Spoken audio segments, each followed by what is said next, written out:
happy October, everybody, and long time no see. Oh my god, I am so excited. One, it's October. It's actually October 2nd today, and I finally am filming a video outdoors. I thought it would be the perfect ambiance to do it while it's raining. I woke up to the rain, might as well take advantage of it. I'm actually very happy. I love this kind of weather. I love this time of year. I love October. Very psyched about this. Okay, I did want to share with you all my kind of reading list for October. Now, quick disclaimer, I might not get to all of these and I might end up adding way more. But these so far are going to be my October plans. What else should I mention? Okay, yes, if you don't want to wait for another video and you want to see my review and me talking about how I liked about any of these books, if they interest you, be sure to follow my Bookstagram account. Handles right here, and then it's like a little preview. Essentially, this is what my Bookstagram content will be. I share everything under the sun in there, probably things you don't even care to know. Nonetheless, let's get straight into it. I'm trying to do rapid fire on all these because it's quite a stack. So, first up we have Stephen King's Pet Sematary. Now, here's the thing about Stephen King. I believe he's a great writer. It saddens me that a lot of people probably watched the movie before they read the book, because the book, when you imagine it by yourself and you don't have, like the illustrations beforehand, and you don't know what to kind of expect, I guess, like, it's out there, let me tell you. Okay, but essentially it's Louis Creed taking this new job in this new city, and close to his home he finds two burial grounds. Now he decides to go and kind of snoop out the little place with his neighbor, thus setting off a chain of evil reaction. I am excited to read this. I refuse to watch the movie before I get to this, so this is one of the books for October. I don't necessarily know the specific order on how I plan to read some of these, I guess. Next up, we do have R.F. Kuang's Catabasis. Now, well, is it called Catabasis? Catabasis? I don't know. This is essentially about two students who travel to literal hell to save their professor. And I like the back of the book says it's a hell of a story. I thought that was quite funny. When this was actually one of my most anticipated releases of the year. However, now that people are getting to it and they're reading it and whatnot, everyone is kind of having like mixed reviews. Some people love it, some people are about it. So I don't know what we're gonna be. I'm literally talking over this airplane. Hopefully this part of the video, I'll stop when the airplane comes near, but hopefully this audio is not too bad. Next up, a little like palate cleanser, if you will, and that is going to be Brie Polson's Garlic and the Vampire, and also Garlic and the Witch. I'm going to put up a picture of Garlic and the Witch. It's essentially the same thing. It's a cute little graphic novel. So I feel like since it's such a quick read, definitely get to it. I actually already read Garlic and the Vampire. I have not read Garlic and the Witch. But I believe it's going to be quite fun, right? And I feel these are two books that are always going to be rereads for October, just because I love this time of year. And I say rereads because if I don't get to them, at least I have already read them. But I'm going to make it a habit to read these every October. Another book in the stack here is a murder mystery, cozy murder mystery, and that is going to be Shady Hollow series. The Shady Hollow series is quite possibly one of my favorite kind of cozy fantasy reads, and it's essentially following Vera Vixen, a fox reporter, in a town of woodland critters named Shady Hollow, where nothing interesting ever happens. However, someone ends up getting murdered in the town, and she feels as though the law enforcement is not doing enough to uncover the death of this resident in Shady Hollow. Now, she decides to take the investigation upon her hands and ends up discovering a lot of dirty secrets from the town. What I do like about this book is that it's honestly quite fun to get through, and I don't know, to me, like, books with little, like, woodland critters doing, like, human things are quite possibly the cutest. I think it's nostalgia for me because it reminds me of the little calico critters or the little woodsies they used to sell in Target. That's what I kind of envision with books like these. Since it is a series, I have book two to it. I've read this and book two, but I put a 2 month hiatus on it because I purposely want to read it this time around of year. And essentially, what we are dealing with throughout the series is the cast of the original book, which is that one. You focus on some of the other ones, like, for example, Joe the Moose. And Joe the Moose was already introduced in Shady Hollow. However, he is kind of like the star of the show during book two. So you essentially get 1 to 2 new characters throughout the series, but you already know the cast. It's kind of like a vibe where you read one of the books, then you decide to read another book, and then you're like, okay, I want to read book two to the series. You're like, oh my god, I'm back home. I know all these people, or these little critters for that matter. So that's essentially Shady Hollow. Next up on the list, we have AB, I'm not even going to try to pronounce it, Treachery of Swans. This is such a beautiful edition. Look at that. Gorgeous. I think this is a retelling of Swan's Lake. I believe that's what it is. And I just got so excited. I seen a few people talk about this, and I just wanted to put it on this list. Essentially, we're following Odellie's, hopefully that's her name. Her father kind of left her a mission to steal the king's crown. However, she ends up, befriending Marie, which is this other lady's name, and the king ends up getting murdered, and we're trying to find out who or what murdered the king before it strikes again. But she does end up kind of catching feelings for this other female that is kind of distracting her from her life goal that her father sent her. Next up on the list, I really am trying to go fast with these. Rachel Gillig's Night in the Moth. Now, you guys know that I have One Dark Window, but I don't have the second book to that duology, and it was supposed to be a buddy read, but my buddy and I totally forgot about it. We got distracted. She had things to do, and I ended up reading way many other books, so we haven't even read technically none of Rachel Gillig's books. So I don't need to summarize this. I'm probably the last person on this universe that is reading this. Now, Night in the Moth, I bought back in June, I believe, and I've been so excited and waiting for this time of year to read this book. However, I've also been seeing a lot of quotes from the book on my Instagram, and it makes me 10 times more excited to read it. There's an airplane. Okay, next on the list we have Sangu Mandana, and that is A Witch's Guide to Magical Innkeeping and the Very Secret Society of Irregular Witches. Now, this is actually a current read. I just started this yesterday, so I'm on chapter 3. Yes, chapter 3. I'll start with this one, I guess.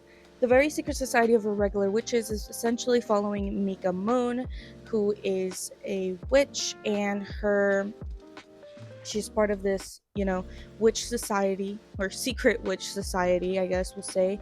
And the leader of this society essentially does not like when like witches get together and people know about it because it's unsafe for them.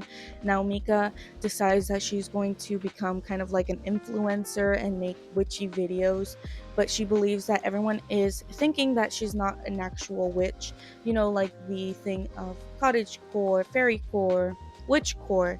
That's what she's essentially doing, and she believes that no one out there believes that she's an actual real witch, and then 500 miles away, there is someone who ends up sending her a message because they essentially have a task for her. they find out that she is an actual real witch, and she is being pursued to come into this house to kind of teach 3 young witches how to live with their magic and their abilities, how to get it under control for this big visit from a person that doesn't know that these are witches, if that makes sense. I am so bad at explaining stuff. Hello. But essentially, that is what Mika's whole goal is. It's such a cozy read, and I believe she's gonna end up getting attached to the girls. I really do. But yeah, this is something I've also been waiting for this time of year. I purchased this back in August, and I kind of been waiting to read this again this time of year. A witch's guide to magical innkeeping. I actually was too excited and I already read this. I believe this is a perfect transition from summer to autumn, and if not, just a straight autumn read. Essentially, this is following Sarah Swan, one of Britain's greatest witches, and she is part of this guild that have rules, and their ultimate rule is to not do resurrection spells, which is what she ends up doing, resurrecting her dead aunt. Now, when she does cast a spell, it takes on more magic than she originally imagined it would, and essentially, she loses her magic because of it, and you're just kind of following her throughout the story, trying to, she's trying to settle into her life and live her life without magic because it is now kind of gone, I guess. So yeah, that is Sangu Mandana. Very, very much, if you take anything away from this video, let it be a Witch's Guide to Magical Innkeeping and Shady Hollow. Next, and one more. Next up, we have Taking Fisher's A Sorceress Comes to Call. Now, this is a retelling of the Brothers Grimm's Goose Girl. Pato Girl. That's a duck. Hello. Okay, I am staring at my chihuahua right now. He's literally shaking. Like, it gets to 70 degrees and boy is shaking. He has a full-on shirt, people. And a full, thick thing of fur. Coat of fur. And he's out here acting like we're in Alaska. Okay. A sorcerer. Ooh, it's coming down heavier. Yay! Okay, A Sorceress Comes to Call by Taking Fisher is essentially a reimagining of the Brothers Grimm's Goose Girl. Now, I don't honestly know what this is about. Let's read the back, shall we? Cordelia knows her mother is unusual. Other mothers don't take off all the doors inside the house, or forbid the children from making friends. Other mothers don't force their daughters to be silent or motionless for hours, some days on end. But other mothers are evil sorcerers. I've never read The Goose Girl, so I also did not know that that was a retelling of The Goose Girl, so I thought it was essentially one of her original works. What the lady at Barnes & Noble did tell me about Taking Fisher, because I've actually never read any of her books, she said if it's great for a spooky moment, it's the best, just follow through with it. And who am I to disagree with the lady? She sells books for a living. What would I know? Up next, we have Lucy Jane Woods, Uncharmed, and Rewitched. Now, this Rewitched was actually one of my third to last September read. So, Rewitched is essentially about Belladonna Blackthorn, who essentially hasn't lost her magical spark yet, but is quite dormant because she hasn't seen it in a while either. Now, when she turns 30, she ends up going to this witches' coven where they are going to decide that however she has been using her magic, if it's worth for her keeping or losing it forever. So she's trying to prove herself worthy of keeping her magic. Now, she hasn't really been practicing her magic or evolving her magic because, she works at Lunar Bookstore, and the manager there is stressing her out, making her life a living hell. So she hasn't really had the time to practice a lot of her magic. And when she does present this to the coven, they're like, okay, well, you're not really using your magic as you should. And it's just a whole adventure we go on to her proving herself worthy of keeping it. Now, Uncharmed, I believed, was the second book to Rewitched. I read the back of it, and we do have new characters, so it's Annie Wildwood is perfect witch. Blah blah blah. But I don't think it's. It might be book two. It's literally like the headers and everything is just like Rewitched. However, I don't know if um it is. We're gonna say it is, so might as well just include it. I don't know what this is about, and I kind of don't want to read the back of that. So yeah, that's what that is. Okay, for this next book, I want you to picture yourself in your favorite coffee shop. They have just made the best cup of joe that you've ever desired. And then you sit down and you're like, I need a book that matches the vibes of this autumn feel, this kind of slow day with this coffee. Pick up Travis Waldry's Legends and Lattes. I actually read this back in February of this year, but again, just like the graphic novels, this is going to be a reread every single October, every autumn for me. I love this book. Probably gonna get pneumonia sitting out here in the cold, but we are gonna push through. Hypothermia, here we come. Like, what is wrong with me? Anyways, Legends and Lattes is essentially about this.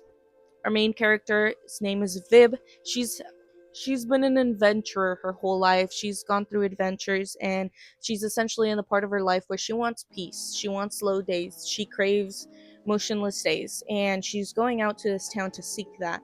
And she ends up opening a coffee shop in a town of critters where no one knows what coffee is. So she's kind of trying to explain the dilemma of what coffee is to these people while opening the shop up. It's such a cozy read. Like, to me, cozy fantasies, you're not essentially looking for a big plot, like a big world building, like in-depth type of the best piece of literature, I guess we will say. um you're essentially looking for something to slow down, to kind of fill the gap, to give you like a little reading break so you don't fall into a reading slump. I believe that this is a great book to get you out of a reading slump too. And essentially, what I like about this book is that you follow Vib to literally from making the house, or not the house, the shop, exporting the beans into the place, meeting vivacious characters along the way who end up either working, helping you build. Like, it, you go through the whole experience of building a cafe shop. And if you've always wanted to do that, that is the perfect time to do so. Next on our list, we have C.G. Drew's Don't Let the Forest In. This is a beautiful edition, by the way. This is a front cover, this is the back of it, and this is essentially following Andrew, who likes to illustrate some gruesome Caribbean fairy tales, and essentially this boy Thomas ends up living them out. I think, hopefully I'm getting this right. Hopefully, because I don't remember stuff, you know? Nonetheless, they go on to killing all these monsters that he's creating, and at the end, they're finding out. Well, they fall in love, and they're essentially discovering that the only way to get rid of all these like evil things that he's creating is to kill the creator, to unalive the creator. So this is don't let the forest in. I bought that back in August as well, and I've just been so excited for October to come around to finally read that. Last but not least on this lengthy, big, thick list, What Moves the Dead by T. Kingfisher. Again, the only other T. Kingfisher book I own is a retelling of Edgar Allan Poe's The Fall of the House of Usher. Now, one, I thought this book was going to be lengthier. Two, I don't know how I feel about all her books that I have being retellings. But it like the lady at the bookstore did say, I didn't know it was a retelling. She was the one that told me. She was like, yeah, it's one of Edgar Allan Poe's work. I was like, oh. You guys knew that I began reading classics, but I didn't know. I never read any of Edgar Allan Poe's, and I guess now I am, in a way. That's crazy. That was a crow while I'm talking about Edgar Allan Poe. Nonetheless, yeah, so essentially that's what it is with T. Kingfisher's reimagining her little twist into the story. And it's quite exciting actually. I plan to read this maybe this week, maybe in 2 weeks, I don't know. But yeah, it's very interesting, and I think I read one of the chapters just to scope it out. Oh, it's pretty eerie writing. Something that I did do is that every time I go to the bookstore, I end up getting a bookmark, and that's how I end up collecting all my bookmarks. And I think what was so funny is that I was like, oh my god, I feel like this black kind of raven bookmark matches the vibe of this book. And little did I know it was a bookmark named The Raven by Edgar Allan Poe, one of his um, pieces of work. And it was just so funny because I didn't even know then that it was a retelling of one of his works, and here I am getting one of his bookmarks as well. But yeah, I hope you enjoyed this list, and I hope that you take some of these away to add to your list. Comment down below what you're reading this October so I can add some of your reads to mine. Let me know if you've also read any of these, how you like them, what you didn't like about them. Let's have a chat in the comments, please. But other than that, I hope you enjoyed the video. I hope you enjoyed the rain in the background, even though at the beginning I feel like it didn't really was this heavy, and now it's falling down a little more.